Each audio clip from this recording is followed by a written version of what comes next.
Hello and welcome. I'm your host, Neil Howard. Thank you so much for joining us for another segment of Health Professional Radio. What would you do if your child was diagnosed with an ultra-rare disorder? Well, Kelly Heger became a registered nurse to get the medical training that she needed to care for her daughter, Jillian, at home. Jillian has a condition called AADC Deficiency, and today Kelly's an advocate for families coping with AADC. Kelly Heger joins us now along with her doctor, Irina Anselm, child neurologist at Boston Children's Hospital. Thank you both for joining us here on Health Professional Radio. Thank you, Neil, for having us. Well, doctor, I do understand that you are a child neurologist at Boston Children's. Give us a little bit of background, if you would, and then Kelly, if you do the same. I've been a child neurologist for the past 20 years working at Children's Hospital and Boston Children's Hospital. And I have special interest in neurometabolic disorders and neurogenetic conditions, and AADC deficiency or Aromatic Amino Acid Decarboxylase deficiency is a rare genetic disorder. And Kelly's daughter has this condition, and Kelly's going to tell her story. I'm Kelly Heger. I'm a mom. I'm also married for 30 years, and I have 4 children. And my daughter, Jillian, is the 4th child diagnosed with AADC. The 4th child in America or the 4th child anywhere? 4th child in the world. Wow, incredible. Doctor, exactly how does AADC affect Kelly's child? AADC deficiency affects the brain and affects the entire body. And children with this condition, they present very early in the first months of life and sometimes even the first days of life. And yet many are not diagnosed up until much later, and some remain undiagnosed. So these children, they have difficulty early on with feeding, with maintaining body temperature, and later they develop severe problems with muscle tone, with involuntary contractions of their muscles, and we call this dystonia.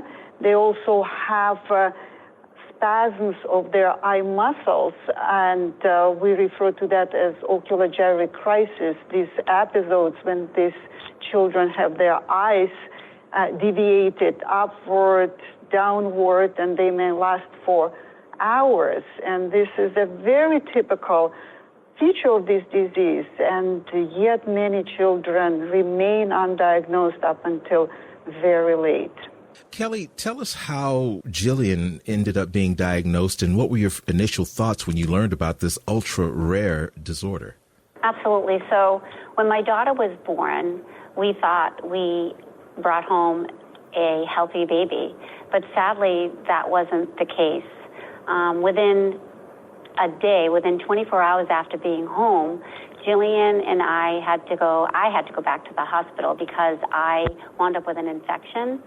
And while I was in the hospital, we were in the emergency room where I didn't want my daughter because I was afraid she was going to get sick, and it was wintertime and cold. So I asked my husband to take her for a walk, and he did. He ran into a nurse, and that nurse saw him and said, "Oh, look at you. You look like such a proud daddy." And he's like, "Yeah, but every time I kiss her, she feels cold." So that kind of started the whole journey leading up to our diagnosis. We found out that my daughter's temperature was 92 degrees, and they had said that she would have died within 3 hours had we not gone to the hospital that day. But we were released home about a month later, and unfortunately, Jillian was not. She was not reaching her milestones. She slept 23 out of 24 hours. She felt listless in my arms like a floppy rag doll, but yet her hands remained fisted and her eyes could barely open. But right around 3 months of age, she started having ocular gyrate crises, where her eyes would roll up into her head. Her eyes would dart side to side and then congregate and get forced inward. And then her body would simultaneously be postured dystonically in abnormal positions. Her limbs would twist, her neck would be forced, her back would arch. She'd have abnormal breathing. She couldn't control the saliva in her mouth. She was choking. She was sweating from head to toe. And basically, her blood pressure would crash and she'd stop breathing. And it was shortly after that we got our diagnosis of AADC. And she was diagnosed the fourth in the world, and it was devastating. What prompted you to go so far as to get a nursing degree? I mean, obviously the love of your child, but most people don't decide to go into medicine in order to give care. Right. So this is a really complex disease. And what happens is the children sometimes have to undergo invasive procedures, and my daughter had, and I needed the knowledge to be able to care for her.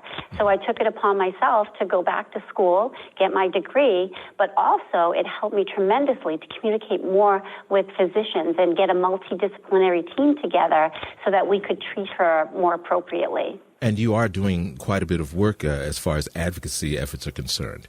Yes, I am. I started the AADC Family Network, and in partnership with PTC Therapeutics, we're bringing awareness to this disease, helping families across the globe. Some families don't know where to turn, and they don't know what to do. And so they can learn more at aboutaadc.com. It's another area that they can go and learn more about this disease if they have questions.